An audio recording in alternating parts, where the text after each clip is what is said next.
Between the hedges, Georgia dogs coming out. War Eagle flying over Jordan hair skies. Hottie toddy down in Oxford, rebels rise. Cowbells ringing in Starkville all night. Rocky Top singing in that Leland light.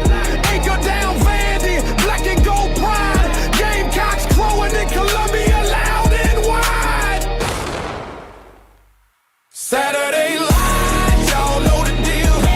SC pride, we keep it real from the swamp to the grove. Let that crowd roll. It's water cooler talk, we talk that score. Saturday light, y'all know the deal. SC pride, we keep it real from the swamp to the grove. Let that crowd roll. It's water cooler talk, we talk that score. Gators in the swamp, trumping all day long. Saturday nights in Death Valley, that tiger strong. So we Razorbacks, crowd calling the hogs. Blue Reds battle Wildcats, bringing the dogs. Show me Miss Zoe, black and gold fight. Boomer sooner running on a Saturday night. Hook 'em horns, burnt orange in the sun. 12th man standing, Aggies get it done. Saturday lights, y'all know the deal. SC pride, we keep it real from the swamp to the grove. Let that crowd roll. It's water cooler talk, we talk that score. Saturday lights, y'all know the deal. SC pride, we keep it real from the swamp to the grove. Let that crowd roll. It's water cooler talk, we talk that score. Yeah, what it is, what it do, what it could be, what it should be. Ladies and gentlemen, man, we appreciate y'all so much for rocking with us here around the water cooler. My name is Nick Frazier, one half of Water Cooler Talk Sports. The man, you can't see him, but you can hear him. Tell him who you are, boss man. Man, everybody happy belated Merry Christmas. And it's your boy Marcus Fitzpatrick. Let's go, let's get it. Yes, sir. We appreciate y'all so much for joining us here around the water cooler and joining us tonight. The man, the myth, the legend, from Auburn Addicts TV. It is DC Wolf. DC, how you feeling, DC? Man, I'm feeling great, man. Christmas break. I'm here another year, man. It is awesome, man. Merry Christmas, Happy New Year to everybody. Yeah, man. We appreciate y'all so much. Merry Christmas to everybody. Happy Christmas, if you want to say that. DC, your camera look very clear, man. Hey, that look like a brand new camera. This ain't it. This ain't it. It ain't it. It ain't it. It ain't it. It ain't it. Just asking. I gotta get with IT Tez to figure it out. I was looking like, what is this? Ladies and gentlemen, Tez. Auburn Tez, everybody's favorite Auburn fan. Bravo to Tez. How you feeling? Bravo to Tez, man. What's happening, man? How y'all y'all doing? doing? An awesome camera for Christmas. Bravo to Tez, man. Bravo, Tez, man. You that guy. Thank you, Tez. Hey, man. I didn't do that. I just gave suggestions, man. Appreciate the info, my guy. Appreciate it. There it is, ladies and gentlemen. We appreciate y'all so much for rocking with us as always. Before we get out of here, we're not out of here. Before we get going, my man, I'm like, wow, I'm tripping, man. God, so be more careful, bro. Before we get going, please, man, make sure that you follow us on Facebook at the Water Cooler Talk Podcast on Facebook. Follow us on Instagram and TikTok at the Water Cooler Talk, man. If you're on Twitter, follow us on Twitter at CoolersPod23 on Twitter. Also, man, hit the subscribe button. We are dangerously close to hitting 1,100 subscribers before the end of 2025. That would be a huge feat for Water Cooler Talk Sports if we can do that, man. Extremely proud, extremely blessed, extremely thankful for everybody that has tuned in to Water Cooler Talk Sports, and continue to come around the water cooler and chill with us, and earning your subscribe, man, earning your push of the subscribe button, man. We thank y'all for that so much, man. Appreciate it. But we are dangerously close to hitting 1,100 subscribers before the end of 2025. So please hit that subscribe button for us if you don't mind. Also, man, make sure that you go subscribe to these YouTube channels, man. Before you get out of here, I got at his SEC season what I got. Tez at Tight Sports, Alabama Football, Megacast, what I got. Tight Sports at Auburn_Addicts, what I got. DC Wolf, Dustin over at the Up Tempo Podcast on YouTube. Be Sharp over at Sharpshooter Sports Talk.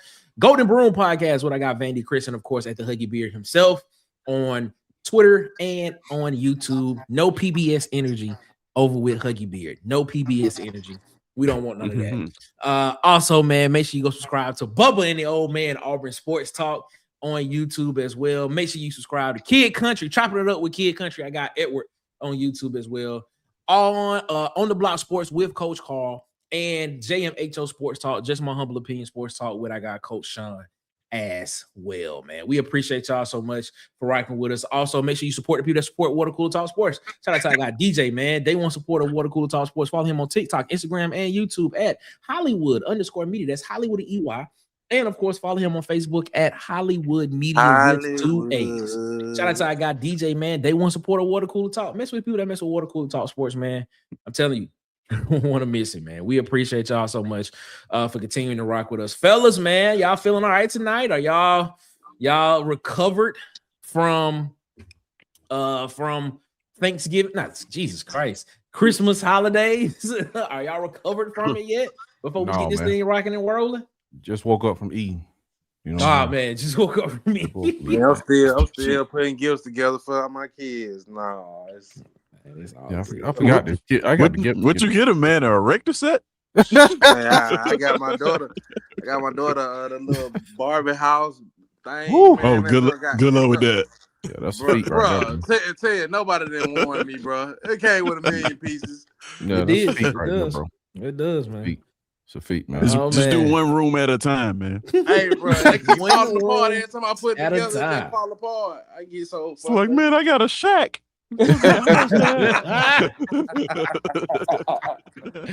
Oh man, that's great, man. That's great. Before we get into this thing tonight, man, if you want to support Water Cooler Talk Sports and you want to hit us with a super chat tonight, super chat is open, man. We take everything. We appreciate everything. Every dollar that's put into Water Cooler Talk Sports goes back into the show. Trust me, man. We are on our way to making that next step of being a legitimate media company as they want us to be. I'm gonna just keep saying that because that's what I keep hearing. Legitimate. All right, then. Before we get into it, man, shout out to everybody that's in the chat with us tonight, man. We appreciate y'all, man. I got Riley Williamson from Bruden. Black Magic is in the chat. What's up, my guy? How you feeling? Hope you're doing all right tonight, my guy. AD4L, Arbor Dad for Life. What's going on, man? How you feeling? How you feeling? AUTJ is in the chat. What's up, everybody? How you feeling, man? The Huggy Beard is rocking with us tonight. The legend of Sweet Sugar Bear Williams, the Rooster Mac. Slugged Up Durkin is rocking with us tonight. What up, my guy? Plain Truth is in the chat. What up, Plain? How you feeling, my guy? Jimmy Chang, excuse me. Why are they Jimmy the Quick? Jimmy the Quick. Quick. That might stick. Jimmy the Quick. That might stick. Shout out to you, my guy. He said from Bibb County, Georgia. What's up, man? War Eagle to you, my guy. Hope you're doing all right, man. There he is. Mike McKinney in the chat. What's up, Mike McKinney? What's up, man? How you feeling? Riggers Spoon is in the chat. He said happy Christmas is British and we ain't that. Merry Christmas. Okay. I guess if you don't watch Harry Potter, okay, that's fine. My bad. But to be fair, Harry, never mind. I like it. Big Sarge is in the chat. He said, "Build the trenches." What's up, my guy? How you feeling, man? Wade is in the chat. What's up, Wade? Happy Christmas. There it is. And Merry New Year. Shout out to Wade, man. We appreciate y'all so much, man, for rocking with us, man. Marcus's #1 fan, Robert, is rocking with us in the chat. What's up, man? How you feeling? The Auburn Thaw is rocking with us tonight. What's up, Auburn Thaw? Hope you're doing all right, man. We appreciate y'all. I got Jay is in the chat. What's up, Jay, man? Hope you're feeling all right. We appreciate y'all so much. What's happening? Thank you so much for rocking with us here, man. All right, let's get into it, man. I don't know if y'all saw today, man, but video that came out today, man. This is something that's been rattling my mind for a while. It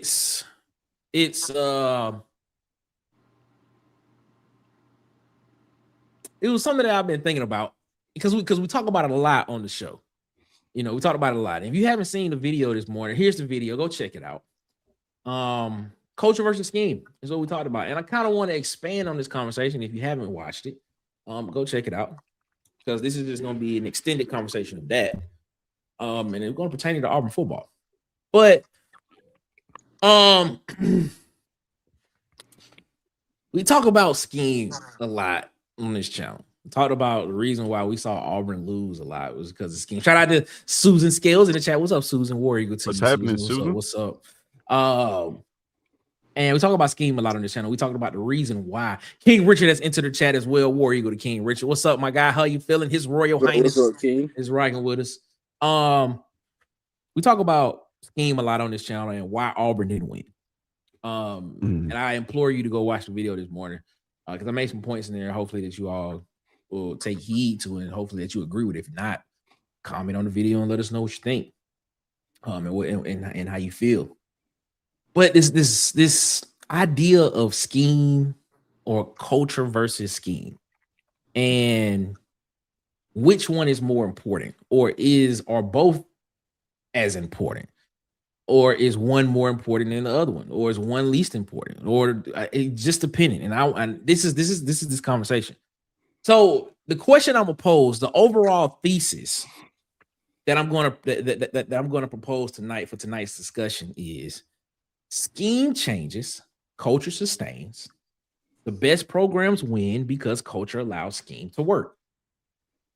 So I'm gonna say it again: schemes change, cultures sustain. The best programs win because culture allows schemes to work. That's the overall thesis for tonight's conversation. So, but here's the question: as you watch Auburn the past couple of years, Auburn has not had a winning season in the past 5 years. As you've watched them play, is Auburn losing games because of play calling and X's and O's, or is it a deeper issue that's rooted in the culture, that there's an absence of culture, an absence of accountability, an absence of development, or an absence of consistency, or could it be all of those? So I want to start with DC on this one. DC, what's your thoughts? Man, honestly, I think it's all of them, but I think it's another word you can put in, and I think you can put personnel in there also. Because if you look at this regime that just finished with Hugh Freeze, I think it was more of a culture fit plus a philosophy fit. I don't think the scheme could have worked. You know what I'm saying? But I think in some way the culture was set. I think he had a good culture toward morals, but as far as accountability and in-game execution, the culture was lacking. Now, when you go back to Harsin, I think he had a hard-nosed culture of accountability, but he kind of lacked in personnel. You know what I'm saying? For whatever reason, So I think it's a little bit of both, and it depends on who the coach is, because we see in history you've had a lot of programs with a bad, horrible culture win championships. So sometimes the scheme and plus personnel will even overcome the culture. I think a lot of times you can have a good culture, man, and I wasn't on the Florida Gators team, so I don't know how bad that culture was. But we saw the fruit of, you know what I'm saying, with at least one person in that culture of the Florida Gators. You know what I'm saying? So I think sometimes, and then let me put it this way, and then you see national championship teams, and then they get disqualified because you look back at the culture. You know what I'm saying? And players were doing things that shouldn't have been done. So I think it's both, man. Both culture, both scheme. But I think scheme can't overcome culture. Scheme can, okay. All right. If you have the right personnel. That's my other added word. All right. So I'm just writing this down. DC says scheme can overcome culture with the right personnel. Well, I'm gonna ask you this before I move on. I'm gonna ask you this: is that sustainable? Yes, it's sustainable. So okay, so you believe that if you have the correct scheme, it can overcome a culture problem as long as the personnel is correct. Yes. Okay. Yes. All right. We're gonna hold on a lot. And we know schools in our own SEC, man, that have things that happen over and over and over and over again. I'm not gonna even name the school. You know what I'm saying? But you know what I'm saying? They're in the playoffs. Okay. Marcus, you know, so they in the playoffs every year, and then it's like we see these same things pop up, and we like, man, what's going on over there? You know, and they keep winning. Okay. Marcus, your thoughts? I feel like the culture reflects the coach, man. I feel like we had a bad culture because we had bad coaching. I feel like our players got shortchanged, and right now you see Auburn going through an overhaul because I think he feels like he has. I feel like it's a little bit of both NIL versus trying to rebuild the culture of this team and make them more disciplined. And like you said, Nick, I feel like once a school or a team has a culture change for a while, that becomes their identity, and then schemes can come in and evolve around that culture.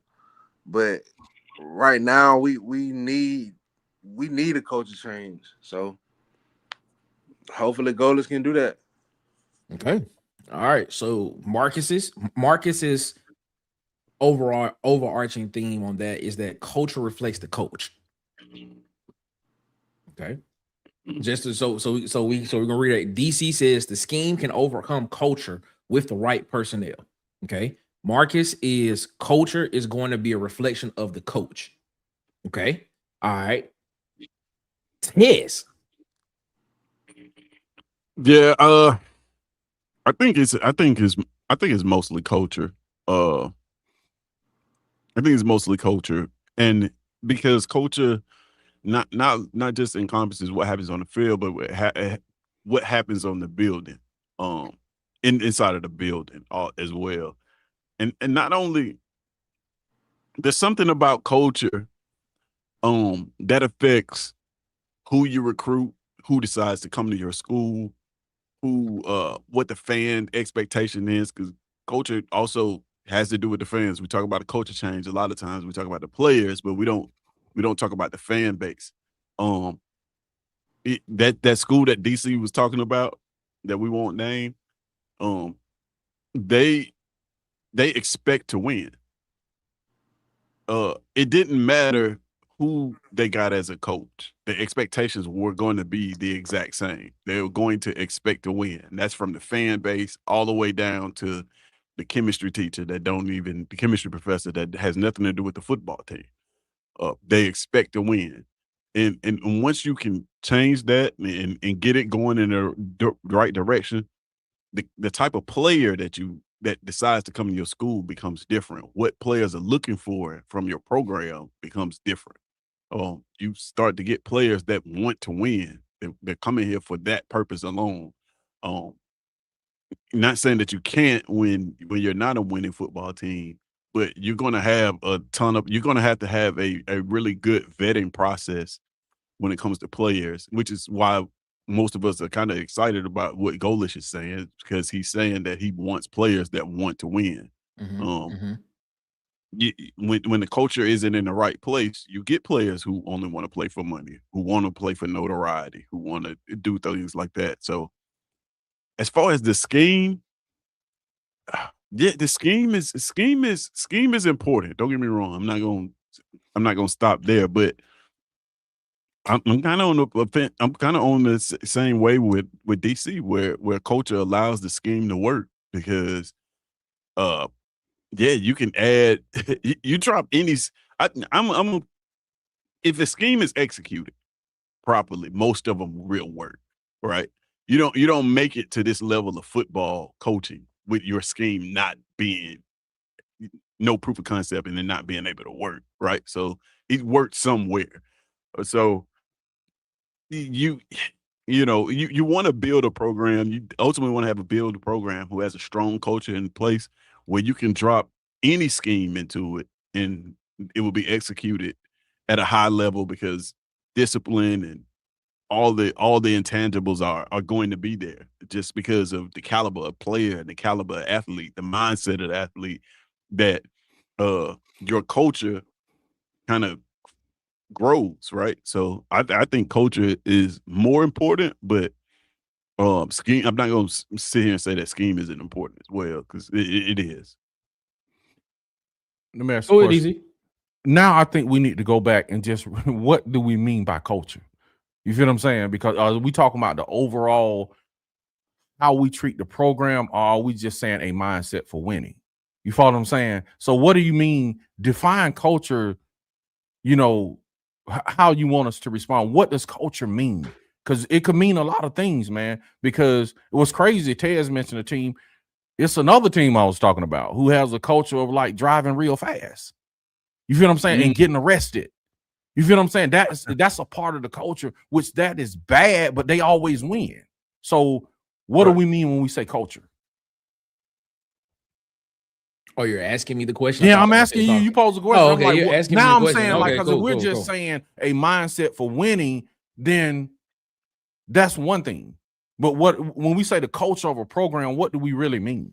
Culture what means what is your intention? Culture is that. What just the winning, what does it mean? What does it mean to have a winning program? Let's be clear about this. A football coach is when you're hired. A football coach is hired to do what? Win games. That's what a football coach is. That's what a football coach is hired to do. A football their main job is to win games.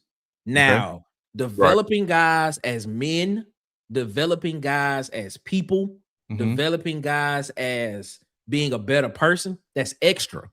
But I think when you say culture, that's what I thought. But go ahead. Your main job as a coach is to win football games.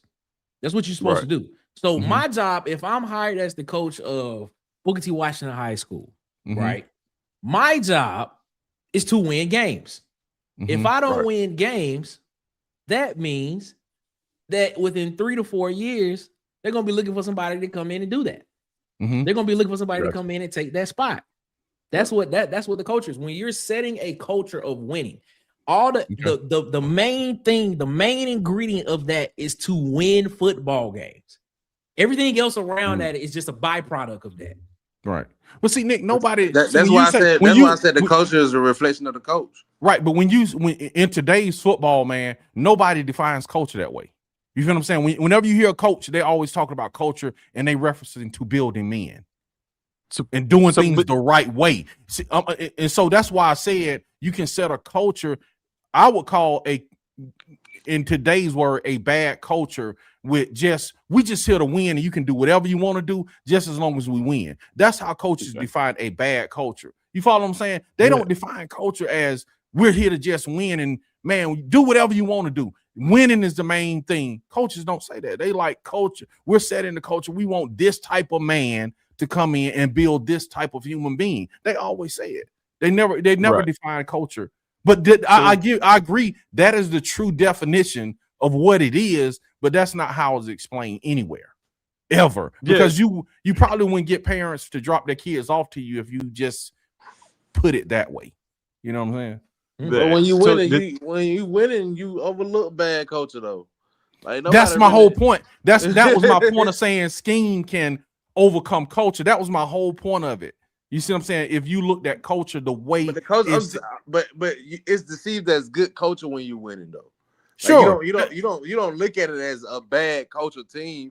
You're like, man, hey, that team might be partying, but they showing up like that Florida team.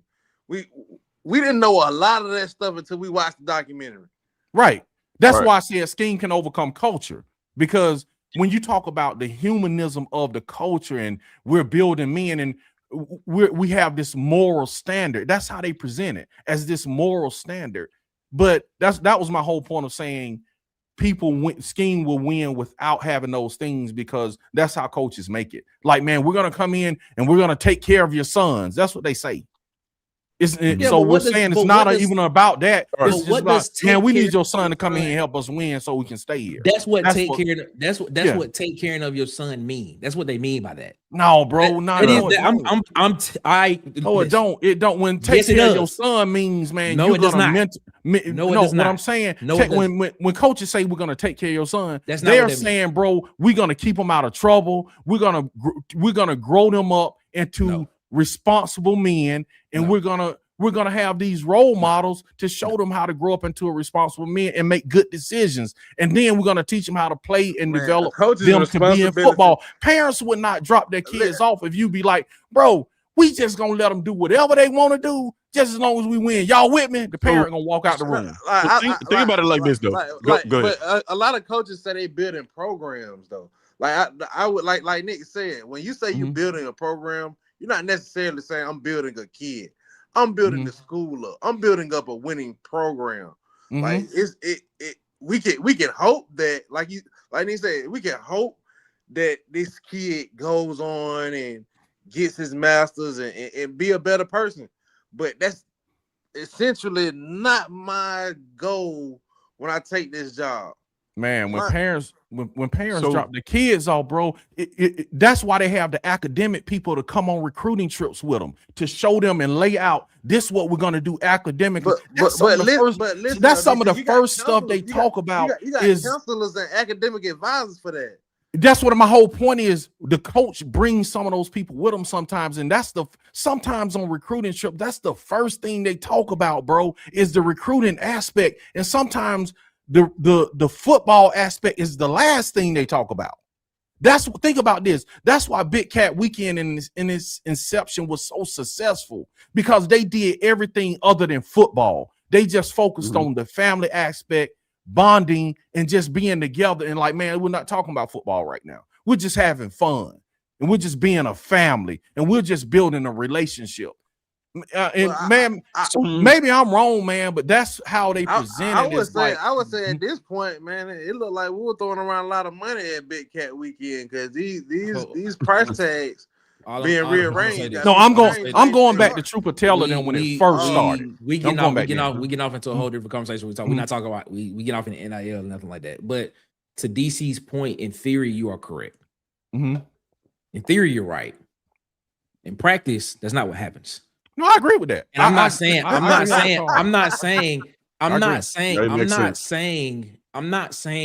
this does not happen at every school, but I will tell you what I know from experience. When you do get thank you, Susan. when you get into you're a new athlete, right? You're a new athlete. You get recruited to a school. It could be any school. It could be G5, G6, Power 4, whatever it is, HBCU, whatever. Any school. You get recruited. They're going to tell you everything they want to hear because they're selling that particular school to you, because they see you as a commodity that can come in and help us win football games. That's the number one thing. They're they say student athlete, but until you've been in a season and a schedule process of what it actually looks like for an athlete, it's really athlete student. It's really what it is. Yeah. You know what I'm saying? So when you get processed into a program, first thing they're gonna ask for is your health insurance. Do you have health insurance? That's the first thing they're gonna ask for. They're gonna send, then next thing they're gonna do, height, weight, length, measurables, everything. That's what they're gonna do. They're gonna send you to counselors and everything. You're gonna get registered for school because you get priority registration. And then next thing they're gonna do, they're gonna send you to a tutor, because guess what? The tutor is the one that's gonna be majorly helping you with your homework and help you do everything you need to do. Because majority of the time, you're not gonna be able to go to class most of the time, because depend. Because you got to stay the hall, and don't forget stay the hall every night, Nick. And depending on how fast you are, they're gonna be doing your every night. Exactly. Now I'm gonna give you a schedule. I'm gonna give you an athlete schedule. This is just a generic schedule. Go ahead, break it down, Nick. Wake up at 4 o'clock in the morning. Right? Yep. Go ahead, 4 o'clock. Wake up at 4 o'clock. You at the facility at 4:30. Yep. You getting ready. You got 30 minutes. You got 30 minutes to get taped. You got 30 minutes to get ready for practice. You be at practice at 5 o'clock. You practice from 5 to 7:30. 7:30. You practice. After you get done with that, you gotta get to class by 8, because you can't have any class after 2 o'clock. So then you gotta find a way to eat between that time. You get to class. Once you get to class, now you gotta go from class. If you ask Kiki, you don't got enough showers to take a shower. You got enough time. You in class from 8 until literally you got to be out of class by 2. So you probably get out of class at 1:15, 1:30. Now you got to get back to the facility because now you got to go to team meeting. You got to go to position meeting. You got to go to team meeting. Then if you practice it again, you got to practice again at 4 o'clock from 4 to 6. And then after that, you got to go back to study hall. Yep. That's a normal schedule. The study hall, that's a normal schedule. It's in theory what you're saying is correct. In practice, that's not what happens. Yeah, I'm not saying it's me. But the thing is, Ooh, and I get what you're saying. Memories Shout out to Rodney Williamson for the 1999 super chat, man. We appreciate you, my guy, so much for that, man. Shout out to our guy Black Magic Racing for making that happen for us, man. We appreciate you so much, man, for the 1999 super chat. But what I'm saying, I get what you're saying, DC, and I completely understand what you're saying. But when you talk about culture, these coaches are trying to win football games because that's their job. Their job is they get the reason why, and I'm gonna say this, and this may sound very, very harsh. The reason why coaches harp on graduation rate so much is because it is an incentive for them to graduate so many guys. I get it. It's written in contract for them to do that. It literally is. Yeah. They get paid for the number. They get paid for the number of guys. If the team GPA is over 3.0, they get an extra $100,000 or $25,000, whatever number it is. Yeah. Right. You know, it is an incentive for them to do that. So so to your point, yes, that's part of the culture. But if my job as the head coach is to come in and win football games, if that is part of it and that's gonna help me make more money. But bro, hey, DC, let me put you on game though, for real. For real. Go ahead. A lot of times, if you're not a big time recruit at these programs, the head coach don't even know your name, dog. It's about your relationship with your position coach and your coordinator. The head coach don't learn your name until you come out and you make a name for yourself. And don't get me started. Don't get me started. They can come in and recruit you and pitch whatever they want to. That's what I'm getting me started. Do not get me started on the non-travel practice squad players. They have to do the exact same thing that the team does, and they not on scholarship. Yeah, just saying. Go ahead, man. Yeah, I get you. It's not what I think. Like I said, that's why I said clarify what do you mean? What do you mean by it? Because what coaches are presenting is something different, you know what I'm saying, than what we're saying. Definitely. It's something totally. Yeah. If you ask people about culture, the most people are gonna. Once you get to college, for the guys who us in high school, once you get there, you realize college is a business. It's not business. It's not a college situation like high school was. The best players will play, and sometimes politics do play a role in who touched the field. Like, and now with the NIL, I can only imagine how much more politics plays a role in who touches the field and who's in those rooms. Because it was just like, for me, it was a culture shock. Like, wow, like this is really a business. They don't even care about it. They don't even care it's about for real, it. man. If you don't make your weight, you in the back, bro. Yeah, you in the back. See, the difference is like if you don't make your weight in the pros, you get fined a certain amount for every pound you over. In college football, if you don't make your weight, it's just pushing you to the back. And DC, you only got 4 weeks. You only got 4 weeks to make your weight because camp come in like 2 weeks strong, like. So I understand it. That's why I was saying clarify it because you know what most people hear when you say culture is what I'm talking about. You know what I'm saying? When you go into these colleges with Hugh Freeze when he visited those parents, whether they were low 3 stars or high 5 stars, he's not talking about, man, we just want to win and you can just come and smoke some and party and have a good time and do what you want to do, but we gonna win. Yeah, that ain't what he's not presenting that to parents like that. Yeah, you can just get out here and race, and we do that. They gonna, they get put in jail, but we gonna still win, y'all. Y'all down, and the parents will be like, "Get out of my house." DC, that's what I'm getting them out the projects right now. It's still, bro. What I'm saying, a parent still wants, bro. You not sending your kid. Most parents, bro, want to know and feel confident that their kid is gonna be safe. And however you package that, bro, you know what I'm saying. Yeah, winning is a part of it. Winning is a component. Yeah, you want to go to a winner, but a true parent, bro, they want to know their kid gonna be safe. Winning It's is a winning- all of it. Winning is all of it for that institution and for that university. I Go get ahead, it, bro, but I'm telling you, Yeah. the coach is not coming in saying, bro, yeah, we had 5 murders on the campus. We don't care about that. Bro, we gonna smoke something after practice and we gonna party all night. I don't care what time they come in. They can just run and do what they want to. But guess what? We gonna win a national championship. Y'all with me? Bro, the parents will be like, bro, get out. Of course you're not gonna say that. look, Of course you're not gonna say that. They gotta sell the product. Let me put him on game. They gotta sell the product. You see, of course they're not gonna say that. No, but that's what I'm saying. That's the reason I said. When you come for That's your the reason I business, said though, clarify what you mean by culture. That's it, when man. you come for I'm your not business, saying though, I you gonna believe get to that, see all you know. of that though. You gonna get to see Yeah. all of what campus has. So I think one of the parts that we're missing is like culture builds it. Culture kind of builds itself. Like it builds its own sort of thing. So like you can build your culture in different ways. We define them by one word, but it's really a really, really nuanced conversation. Like, here's an example. You mentioned the school that I wasn't talking about, but you mentioned a school that has a culture of kids driving fast. They also have a culture of winning football games, right? Because they've won football games. And here's what I would argue. Without a positive culture, without a great culture around your program, of course you can win. You can win with a bad culture. But for how long? We mentioned Florida, bad culture, winning football team. And we see what happened to it, right? It's not like they continued to sustain success because the culture was bad. It affected the on-field product. And now that school we know what they are right now, right?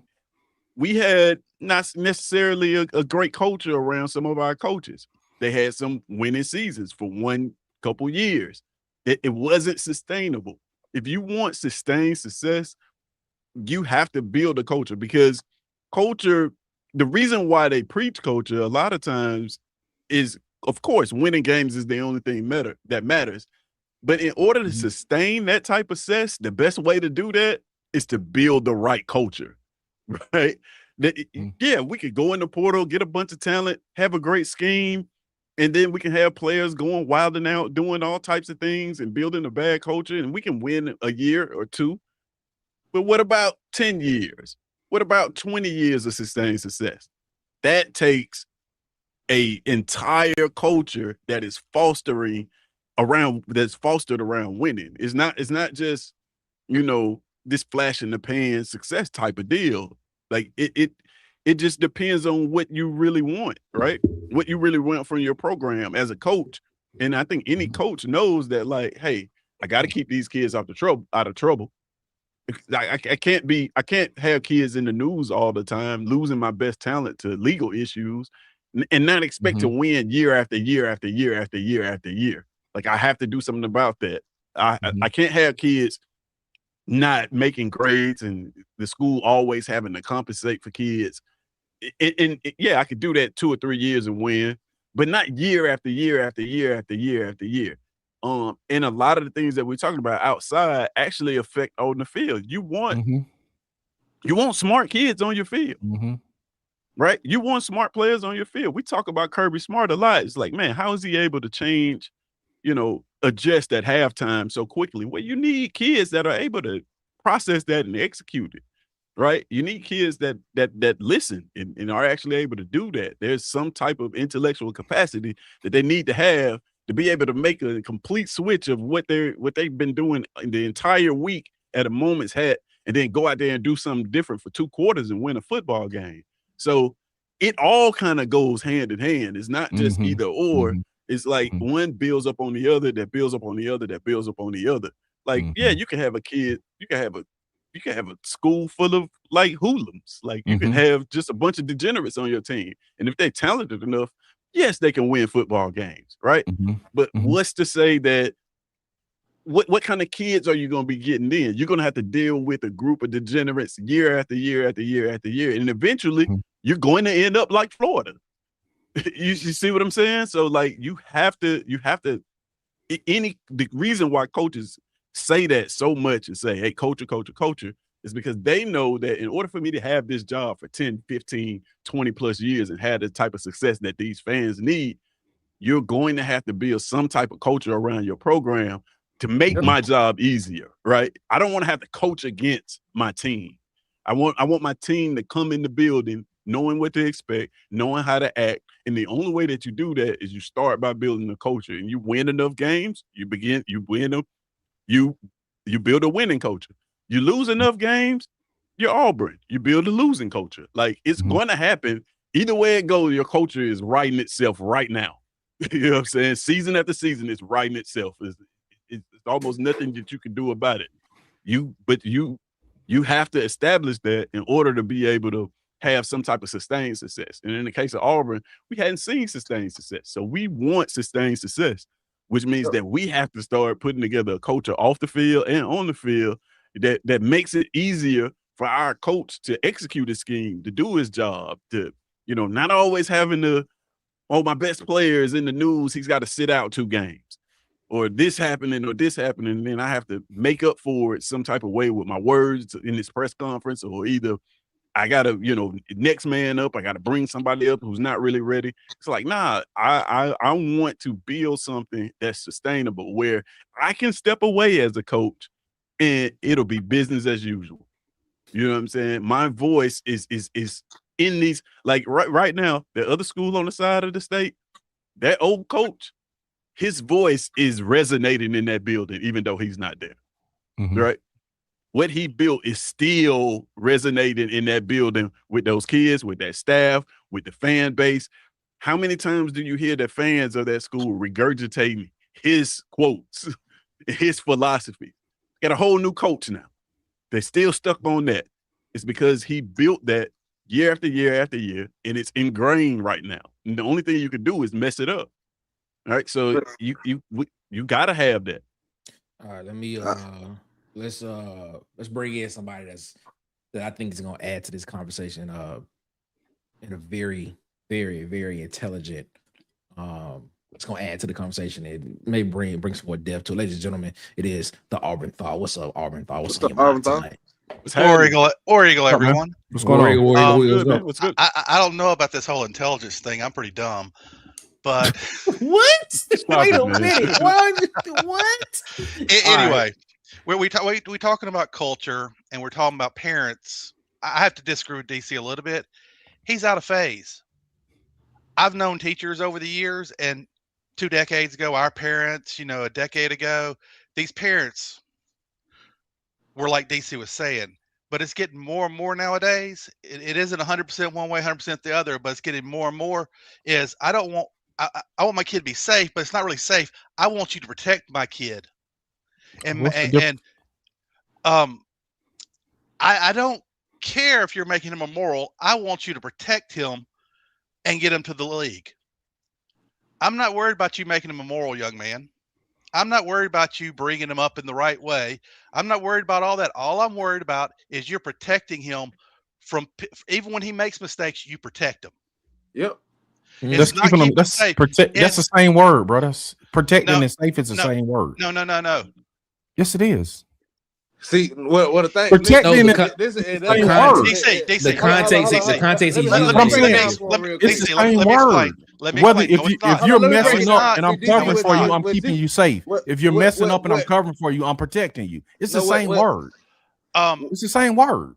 If I'm covering for you, that's enabling. Yeah, but I'm still keeping you safe, depending on. See, your idea of safe is keeping them on the straight and narrow and keeping them out of trouble. No, we want you to protect them when they're in trouble. Protect them from the trouble affecting them.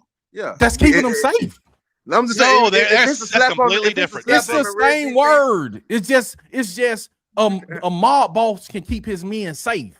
They're in a crime and doing dirt. Mob.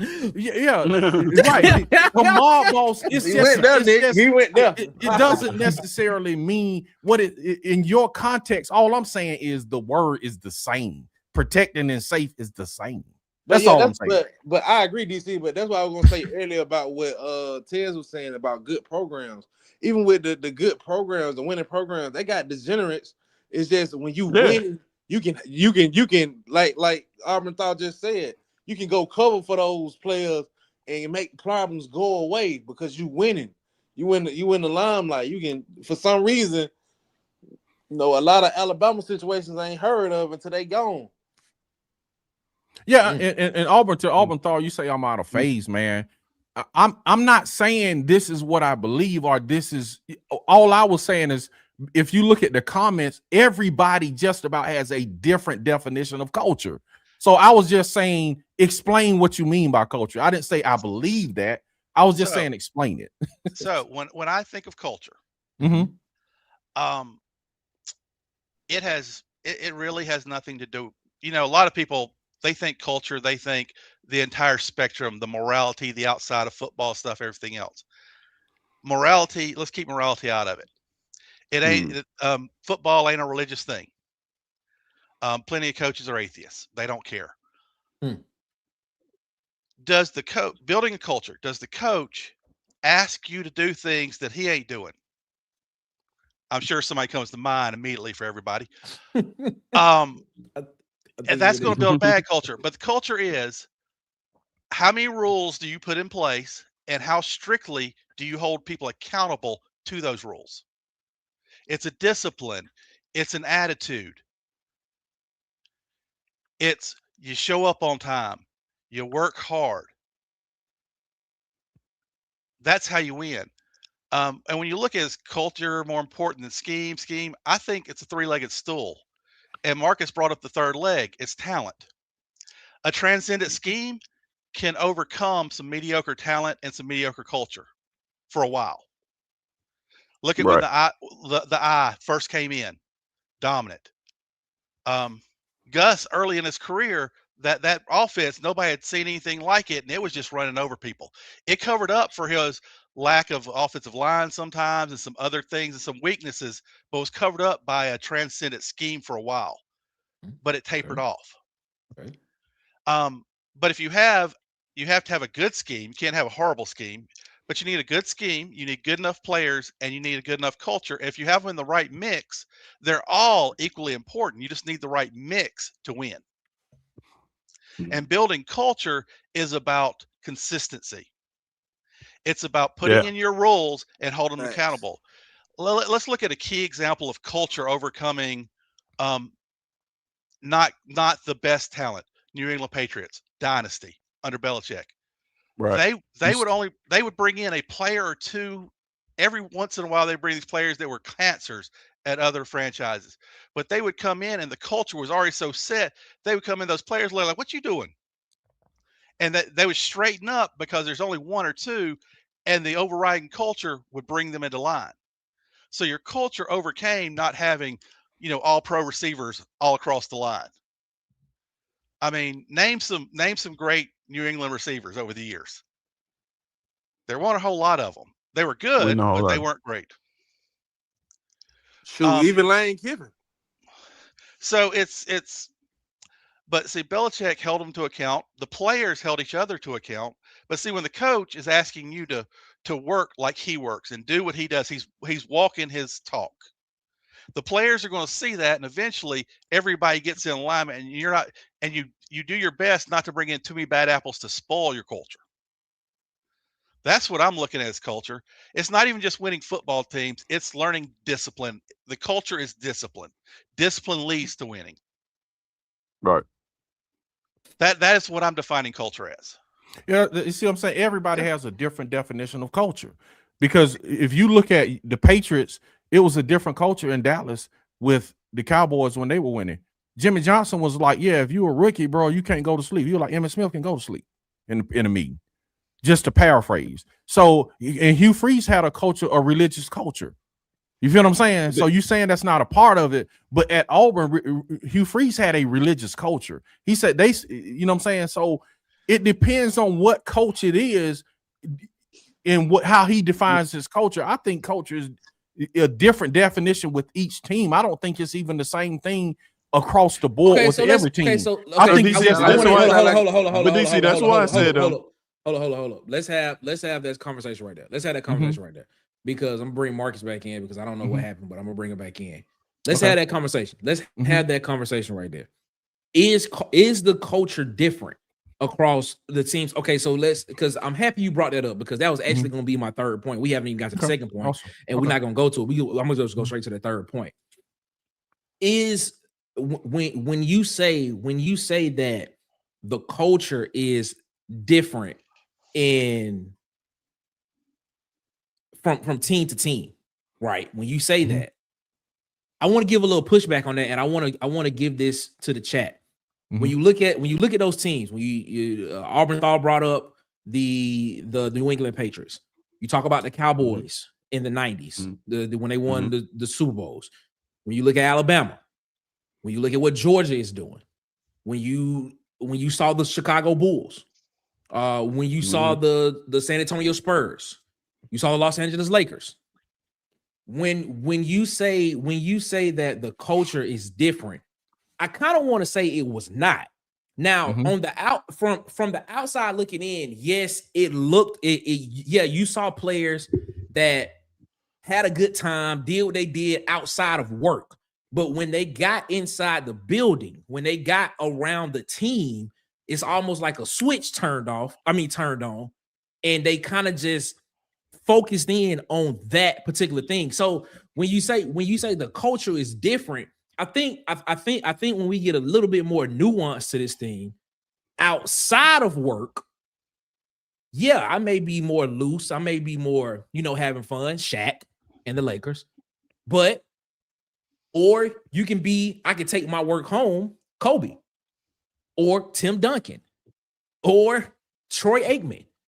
Those type of guys where they kind of just took what happened, what they kept in the locker room, and they applied it to their everyday life. But you also had guys that was in that same winning culture that was like, all right, once I'm outside these walls, I'm free to do whatever I want to. But as soon as I step back in, I'm locked in, and we all on one page doing everything we need to do.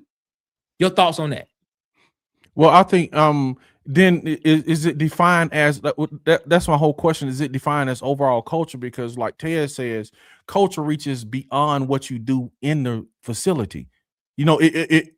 If that were the case, then you wouldn't hear. But here's the thing. I don't necessarily agree with that, though. I don't necessarily agree with it having to be outside the facility.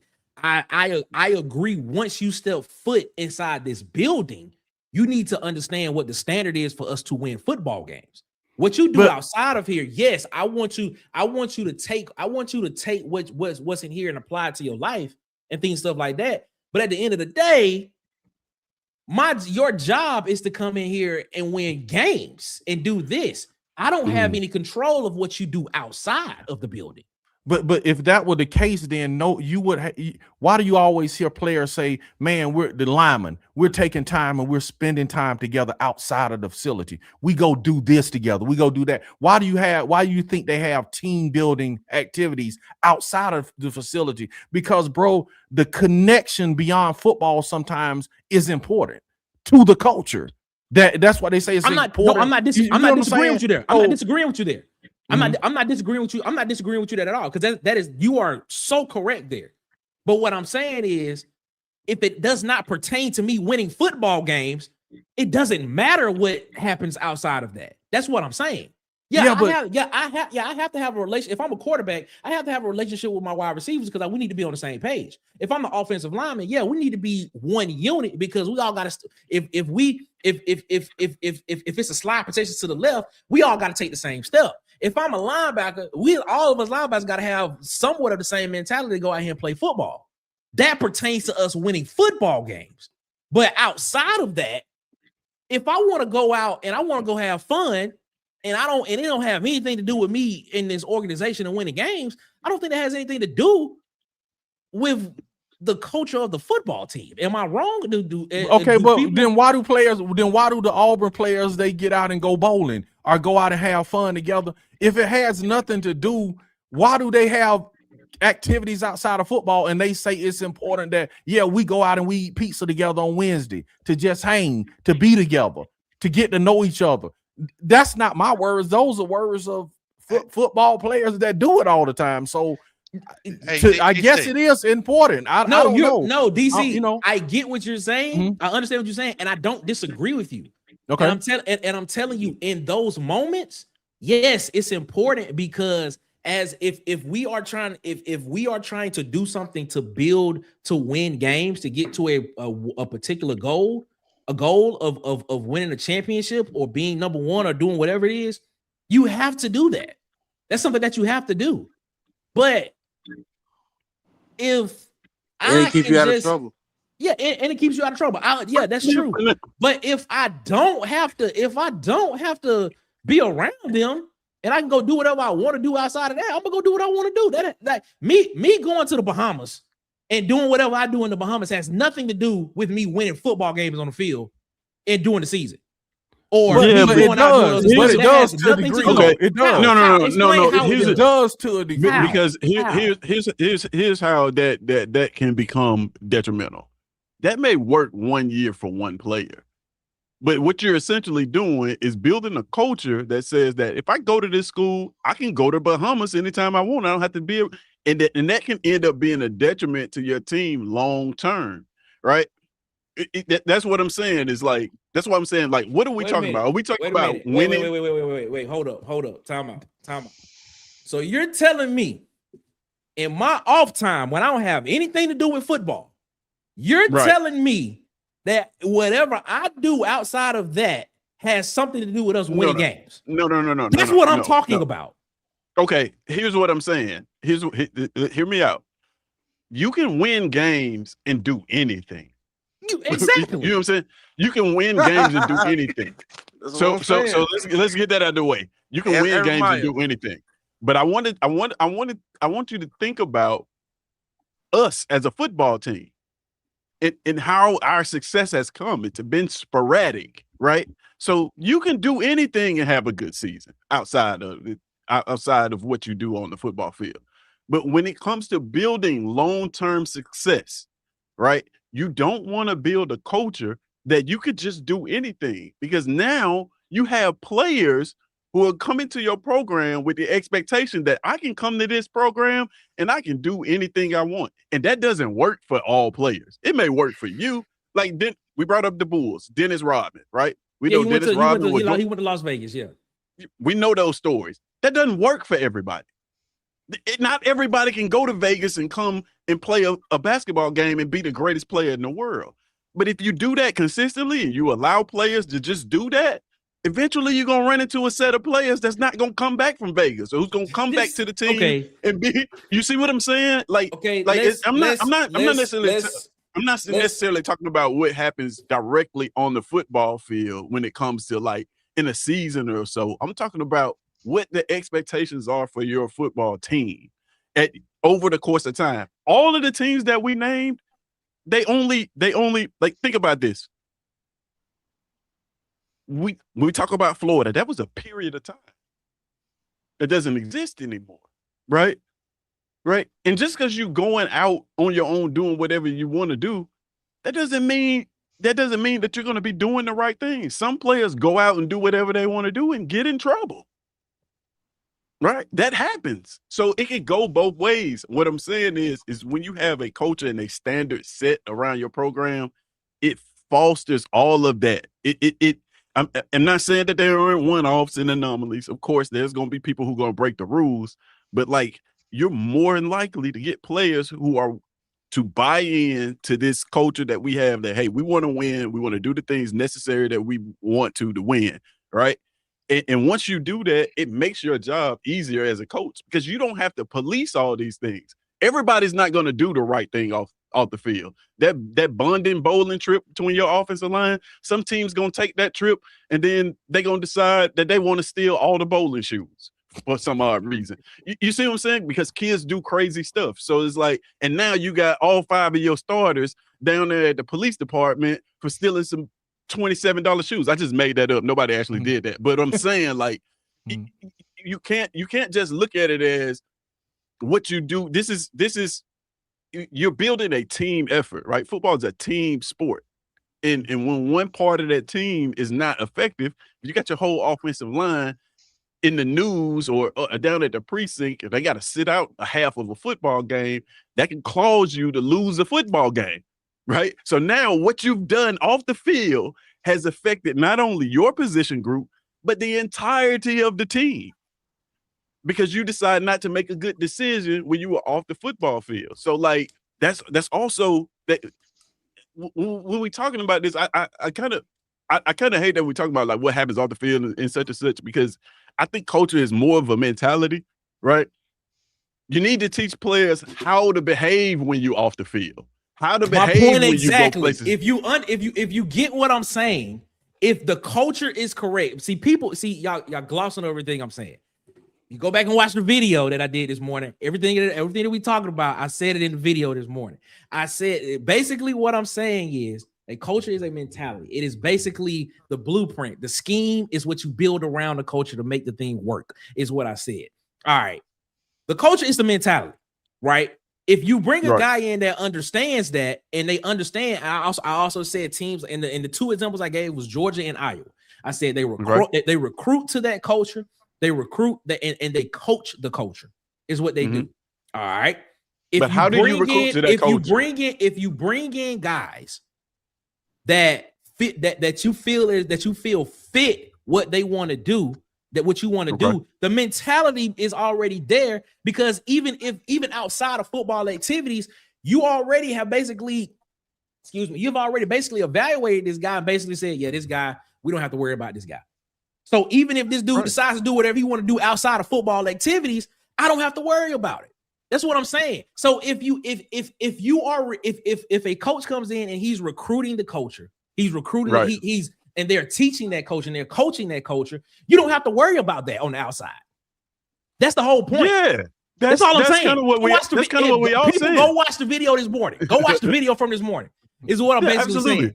So we having a whole conversation about some stuff. We saying the same thing, but we having the same conversation. We saying the same thing. And what I'm saying is, when that happens, you don't have to worry about a guy outside of the culture, outside of the building when stuff like that happens. Yeah, that's all I'm saying. Because you built the culture. That's all I'm saying. That's kind of the point of what I'm saying. It's like once you build it. But what I'm saying is, but also you just what I'm saying is, you just can't take a bunch of talented people who don't fit into your culture. Also, what I'm saying is, I don't have to be with the team all the time in order to just not get in trouble. If that's what you're saying. No. That's not what I'm saying. No. That's not what I'm saying. I'm just building. You didn't say that, Tez. You didn't say that. I was just saying an example. But what I'm saying is, like, to Nick's point, if you recruit the culture, you coach the culture, and you're consistent in that, you build a culture around your football program. That's what I'm saying. That's why I said, like, it's the most important, because once you do that, you can, I ain't gonna say put it on autopilot, because they still need coaching, but like, you don't have to worry about certain things happen. It makes the coach's job easier. You have to foster a good culture.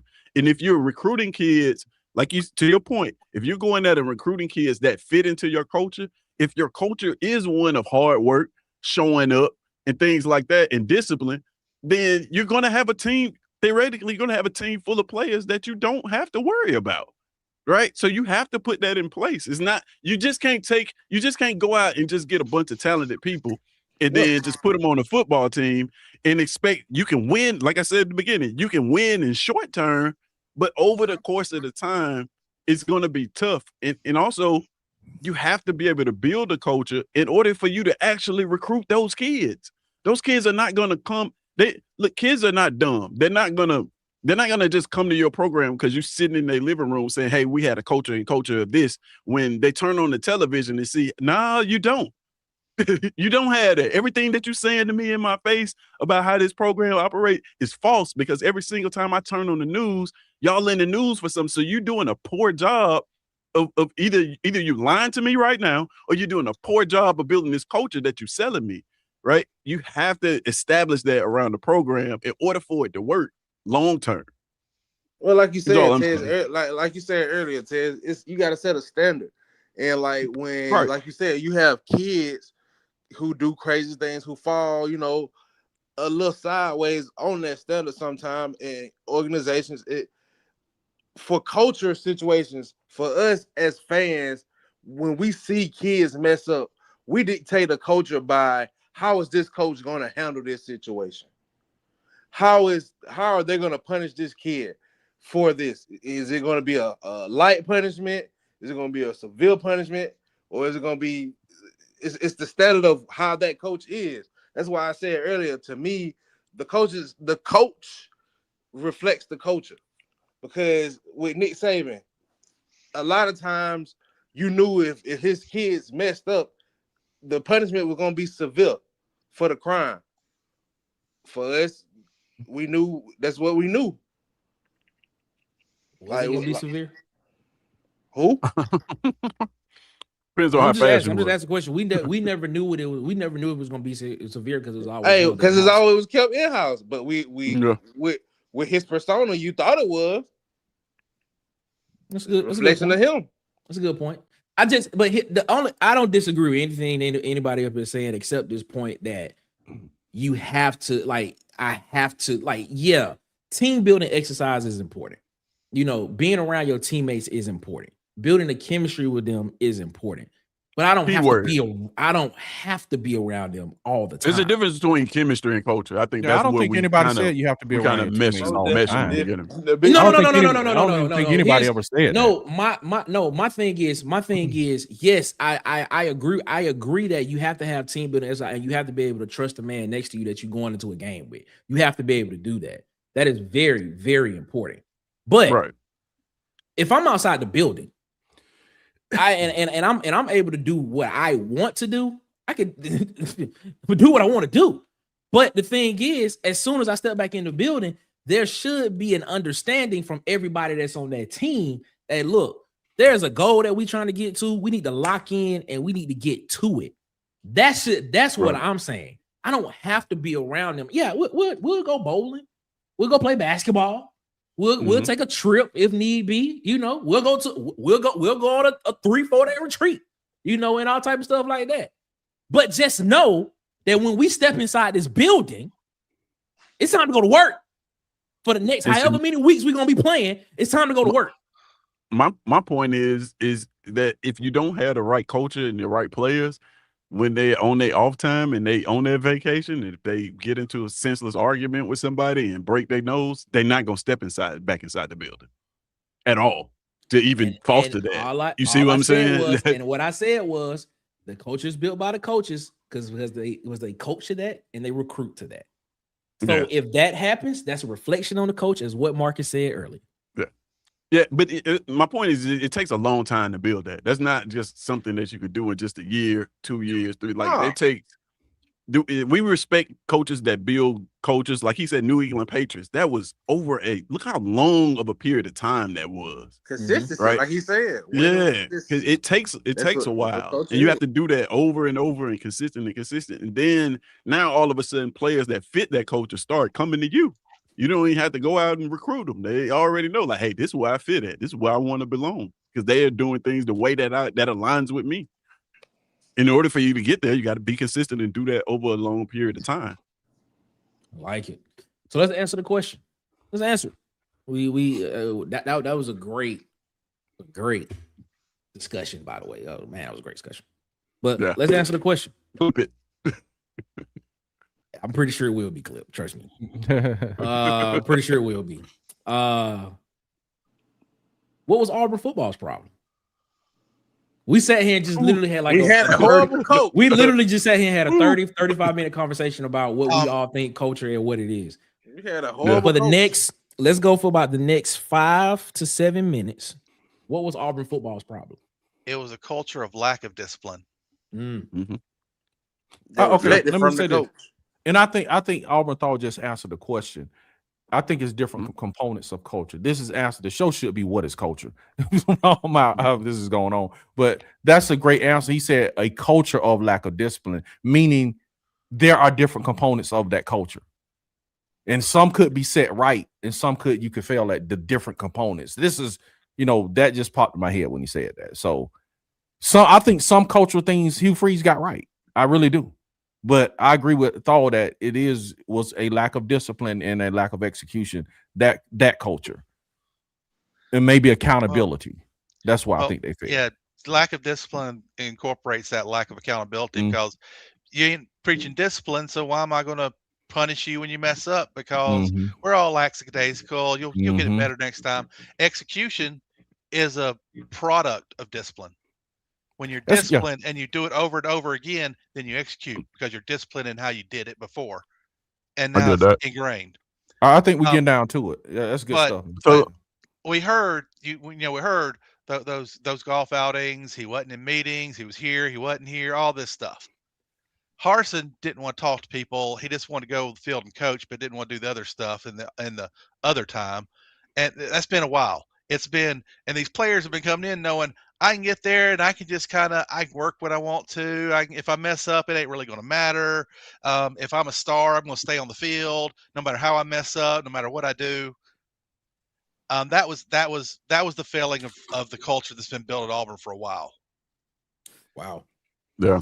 It's good stuff. Yeah, man, I don't know how to even follow that, but because that was great. I'd say lack of accountability. Lack of accountability, because I think I'm a believer, and I don't know if you guys believe this statement, but I've not that I've said it, but it's been said a lot. How you do anything is how you do everything, right? And if you look at Auburn in the fourth quarter of football games, particularly on the offensive end, they failed. Almost every single game, it was a failure. And that speaks to a lack of finishing games, discipline, what it takes to win, right? That tells me a lot about everything else that is going on in the program without me even having to have an eye on it. It's just because it became commonplace that hey, when we get in these moments, when they get these critical moments, we're going to lack in execution. We're going to lack in execution, right? We almost expected it, right? So that tells me that whatever else is going on, I don't know what else is going on there, that there's got to be that lack of accountability and that lack of execution elsewhere. That behavior is being excused somewhere else within their football program, and it's showing up on the field too. Because like I said, how you do anything is how you do everything. Most of the time you get in somebody's car and it's nasty, their house probably look just like it. You're late to meetings, nothing's done. Yeah. So Auburn problem to me was one coach didn't get to implement his culture and another coach had a horrible culture. And to me, it's just you've seen it. Like Ted, going back to what Ted said, we seen, especially this past season, we seen a lot of the body language from our players firsthand before our players even had that body language from our coach. I remember one interview, he going in at halftime, he was just discombobulated. I'm like, this finna get bad. As soon as he left, the vibe of our team just changed. So it just seems like I said, going back to what I was saying earlier, coach can be a reflection of your coach, man. So if a coach can build up a good culture and set his standard of how he wants to run his organization, I feel like if Golders can do that, we can push forward in the right direction. So it sounds like, and correct me if I'm wrong, it sounds like Auburn has not had a culture. Because if you saying if you're telling me if you're telling me if you're telling me wait if you're telling me that Auburn hasn't had accountability, Auburn has had lack of discipline, Auburn hasn't been able to finish games, Auburn hasn't been able to have standards inside the building. If you sit here telling me that, that's basically you just told me Auburn hasn't had a culture within the past couple of years. A bad culture. I think Auburn has a culture. You know, they have a culture of togetherness. They have a cohesive culture. They have a culture of playing together. They have a culture of playing. The number one thing I saw about this team, culture-wise, and goes back to thought with these different legs of culture, was, bro, they played hard. They did that. That culture of playing hard, bro, they did it. They just had an execution issue. We can all of us could just get on the court right now and go play basketball real hard. But if we don't have a culture of practicing free throw shots, you know what I'm saying, and making them, then that could fail us. Even though we're playing, we have a culture of playing really hard. You feel what I'm saying? If we don't have these cultures of, okay, we take these times and we practice our free throw shooting and have an accountability for making free throws, then we're going to fail in those areas. Even though our team, man, we're playing our guts out. I was on a team like that, just playing our guts out, man. And just certain parts of the culture, and I think with Auburn, like we said, I think the biggest thing was accountability and execution. It's especially execution in these paramount games and positions, bro. We just fail. And maybe it was a culture of not. Some people in their practices, man, they practice that. Man, it's 4th and 2. We need this. And they really focus on that. Maybe we didn't. I don't know. But it definitely was a culture of accountability and execution that seems from the outside looking in. But they did play hard, though. You got to give them. They played hard. I'm bringing one guy. We about to get out of here. Mm-hmm. I'm gonna bring in Huggy. Huggy, you got like 3 minutes, Huggy, because we got to get off. We got to get off. Ladies and gentlemen, it's the Huggy Beard. What's up, Huggy? What's happening, gentlemen? What's up? Everybody's had some, pretty solid points, but from just the basic of what culture is, it all starts with head coach, and then it trickles down from him. The way he carries himself, the way he, holds himself accountable. Because, I forget who, but somebody mentioned tonight, you can't expect people to do what you're not doing. That's it. That's why I say it all has to start at the top. And because, when you're the head man, you're responsible for, hey, so-and-so did, such and such, and there was no consequences. Well, everybody sees that. So then the next man does something else, and then the next, and it just kind of snowballs. It sometimes people, may consider it being overboard, but the smallest infraction has to be just nuked off the planet. So it is understood that we will be disciplined. We will conduct ourselves a certain way. We will hold, this word gets thrown around a lot nowadays, but standard. We will be accountable to that, win, lose, or draw. And, like I've said before, when you get that ball moving in the right direction, it takes care of so many other things, because the lack of discipline, the lack of accountability is what leads to 3rd and 1. You get a holding, and then you miss the subsequent field goal, or receiver ran out, quarterback was looking for a slant. The discipline and accountability amongst the team and to each other will fix all of those little problems. But it also is even if Golish is the guy that's going to be at Auburn for the next 15 years and bring back winning and all that, it's not going to, you have to look at it in terms of like a cruise ship. You can't just turn on a dime. You have to get it headed in that direction. And then once you've got into it, there's no coming out of it. It's too late. So to me, it's similar. It's going to take a minute. It's going to have to take breaking a lot of habits. And the only way you do that is to form new habits. The players have to hold it. And a lot of it has to do with the players amongst themselves too. The coach is one thing, but the coach isn't down there in the trenches with you. The coach isn't standing next to you, when you're running gassers. So there's 2 different levels almost from the coach to the players, but the sum of the parts, or the sum is greater than the parts, as they say. So it's got to start with Golish, and then it'll start trickling down to everybody else. And it's going to take him. It's going to take him a season or 2. But I'm confident that this guy is who we want when it comes to just getting Auburn disciplined and prepared again. You can't have an opportunity to win if you're not in the right position at the right time. So it just all comes back to how you do the little things. And, like Tess said, how you do most things is how you do everything. We've all heard, if you can't be trusted with the small details, how can you be trusted with the things that are big and important?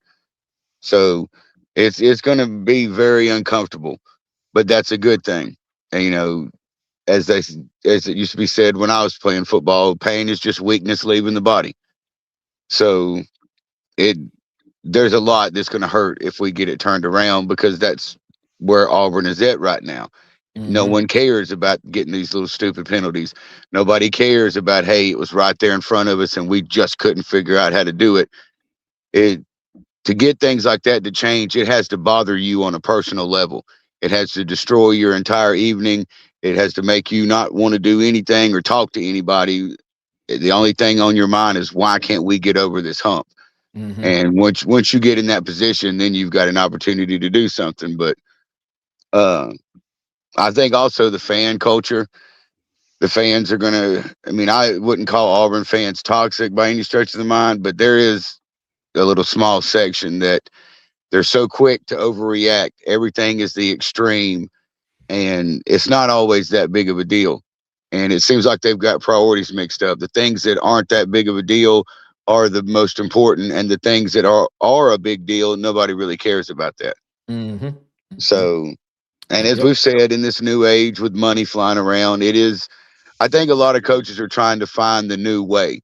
Like, how can you handle it in this modern time? Because the old ways, for the most part, aren't going to work unless you've already got a resume of success. Like Kirby Smart can chew you out and you'll listen to him, but somebody like, and not beating a dead horse, but somebody like Brian Harsin, well, what track record do you have?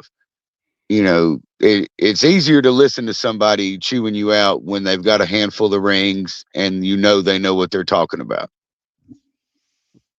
Huggy said a mouthful right there, man. Shout out to Huggy, man. Huggy, you got anything you want to say to the people before you get up out of here? Hit that like button, subscribe, go subscribe to DC's channel, Tez. Show some love. All phenomenal contests. I mean, you're coming out on a win. It's not like you're subscribing to crappy channels with subpar videos. You're coming out on a win. So show my boys some love and stay super fly as usual. No PBS, man. No PBS energy. That's right. Avoid PBS. If you don't know what that is, then I feel bad for you. But yeah. Shout out to the Huggy, man. We appreciate you, Huggy, man. Auburn, what you gotta say to the people? I just had a funny aside. I heard Huggy talking. The first thing came to mind is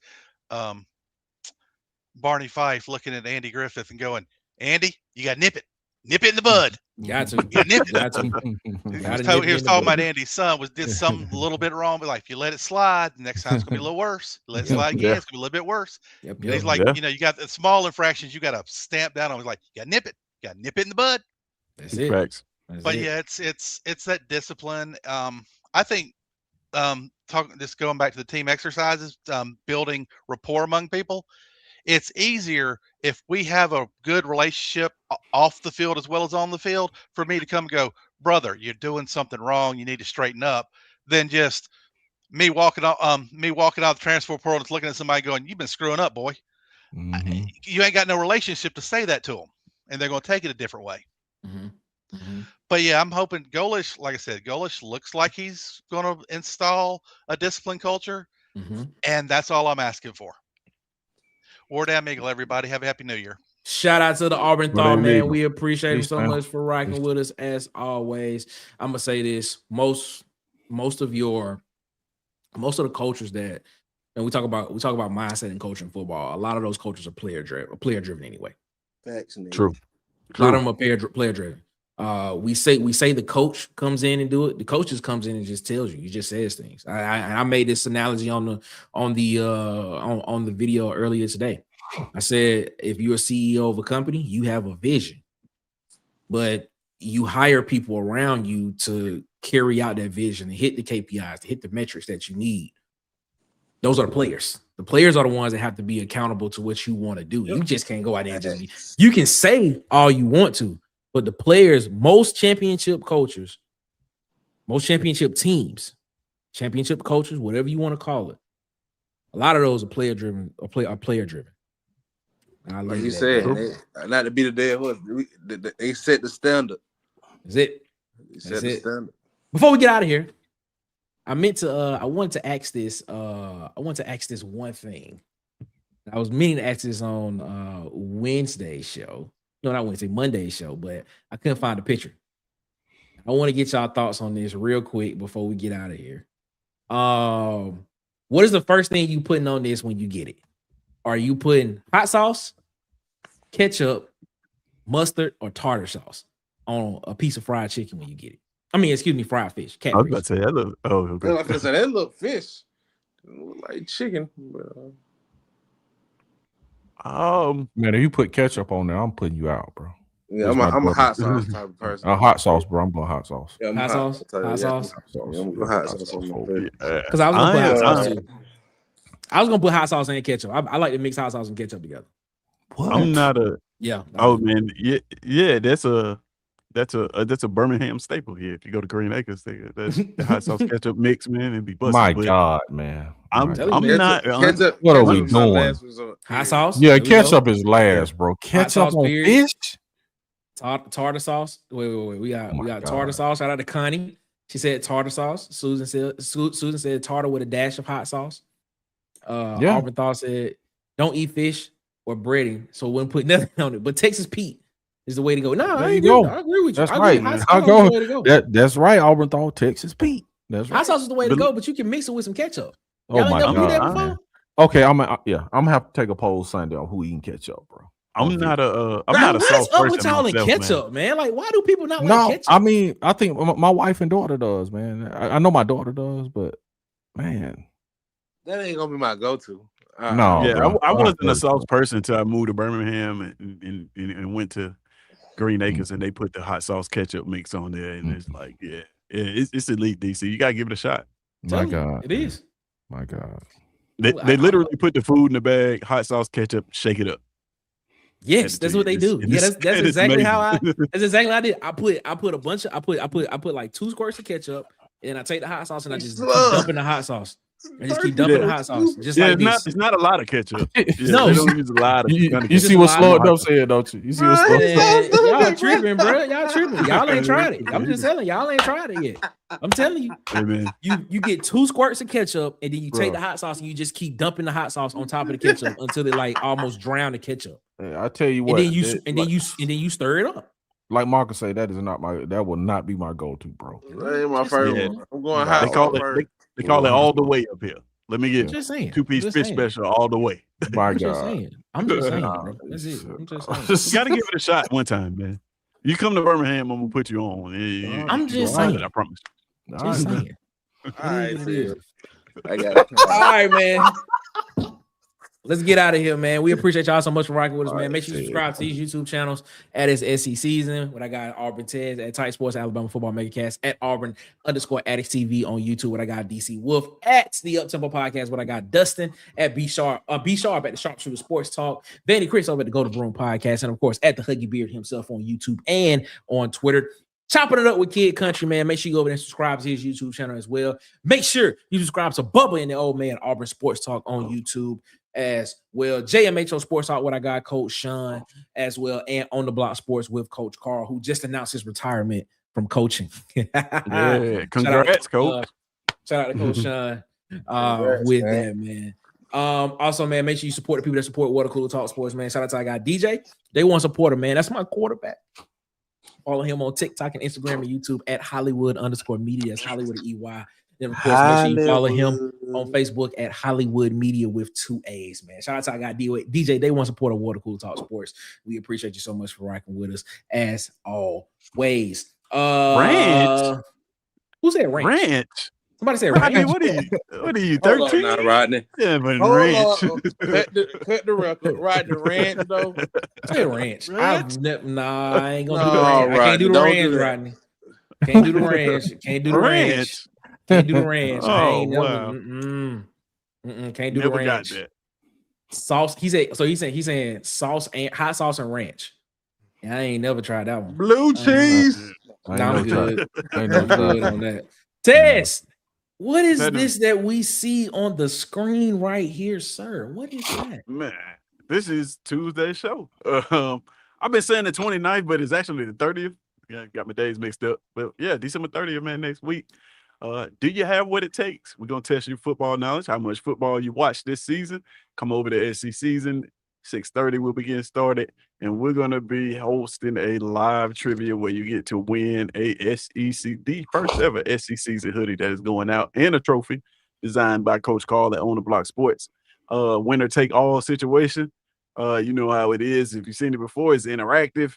Just come over there, get your vote on. We're asking 20 questions about this SEC season that just passed 2025. So I'm not going to ask you anything about what happened in 2000 and all that stuff. Just all this year. But, hey, I promise you they're going to start easy and they're going to get progressively tougher. I've been digging through the crates to find some interesting questions. And if you guys want to be a part of it, man, come over there and check it out. It's going to be amazing. Texas games are one of a kind. Love the lane he's getting into. Yeah, he the great. Hey, what you call it, DC? The Godfather of interactive YouTubing. There it is right there. Telling y'all want to go subscribe to SECCs. I'm telling you, this is gonna be a fun one, man. man. I promise you, this is gonna be a fun one. You're gonna have a great time. Also, man, make sure y'all go watch the video that we put out this morning so you can understand the context of where I was coming from. And watch the whole video so you understand what I'm saying. But it is what it is. That's the video right there, man. Go run the numbers up over there on those videos, man. Go watch all the other videos, man. We putting out a lot of content. Putting out content almost every day over here on Water Cooler Talk, man. So it is what it is, man. So we appreciate y'all so much for that. Before that, Rodney said, do y'all like hog head cheese? They also call it sow's meat. Yeah, I ain't ate that in a while, man. Yeah, in a while. Yeah, my granddad, I didn't like it. My granddad used to eat it all the time. You don't like sow's meat? Nah, it's pretty good, man. Hog head cheese, it's good. They call it sow's meat. It's SOUSE, sow's meat. That's what they call it. Sow's meat. That's how I like it. DC. 57. Yes, sir. You gotta say some people before we get up out of here, man. You can find me at Auburn_addicts on all platforms, man. And we're gonna be coming to you, man, with a smaller version of what Tez is doing. We were just doing Auburn trivia, man. So look for those shows coming soon, and we will be back Sunday at 6 p.m. for Have You Heard Auburn News Today, where we bring you up to date on all Auburn sports news. See you then. There it is, ladies and gentlemen. Marcus, what you got to say to people before we get up out of here, man? Man, y'all be blessed, be safe. Don't turn up too much this weekend and catch me Monday, man. That it is, man. Yeah, go chill, go chill with your teammates, man. Go build that culture. Go bowling, culture, man. Go bowling. Go build a culture. What be safe, and protected. Yeah, go build that culture, man. That's what we got to do. I'm telling be safe you, and protect each other. Be safe and protected. That's what it is. We got to be safe and protected. That's what we got to do, man. That's funny. He said, "Where does someone find that? Piggly Wiggly?" Yes, it's exactly where you find sow's meat.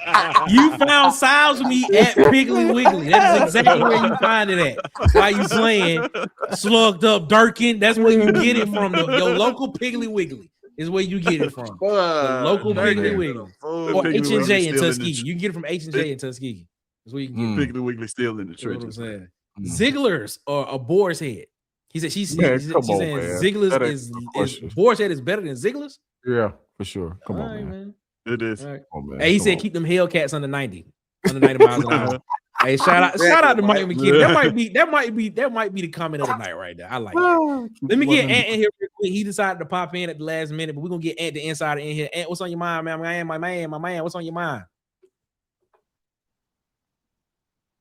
Come on, Ant. Classic Ant, bro. Classic Ant. Merry Christmas, everybody. And you caught us at the wrong time because we about to close the show. Hey man, see what had happened was I'm on Dad. You don't even know what happened was. You just said that. That was your go-to. I'm on Dad to do this. That was your go-to. I just came to speak, man. Well, we appreciate say, what's up? And the insider in this thing. Shout out to And what you put on your fried fish, man, before you get out of there? Yeah. Would you? Ant just hung up. That's that, sir. I'm telling you, man. That's what it is. That was a classic Ant call right there, bro. Classic Ant call in and out. Yeah, dog. The classic one when he be eating now. That's classic Ant. Got to be kidding me, man. Like I was like, come on, Ant. Where you at? But nah, man. We were rooting for you. We were rooting for you.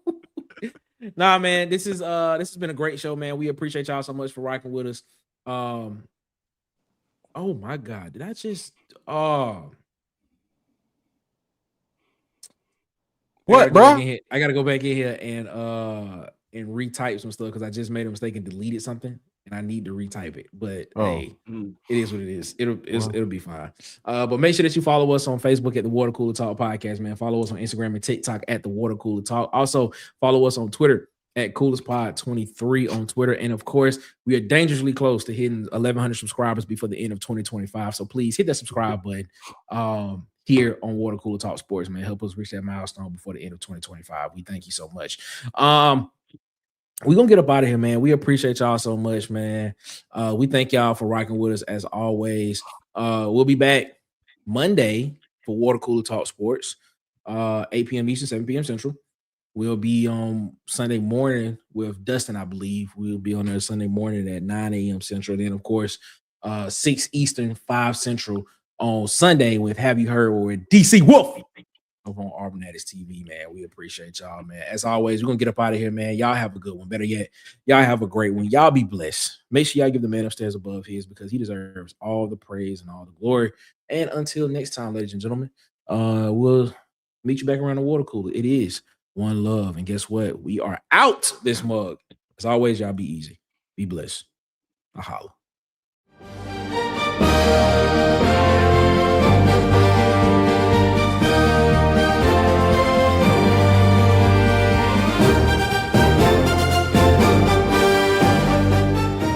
This has been a presentation of Water Cooler Talk Sports.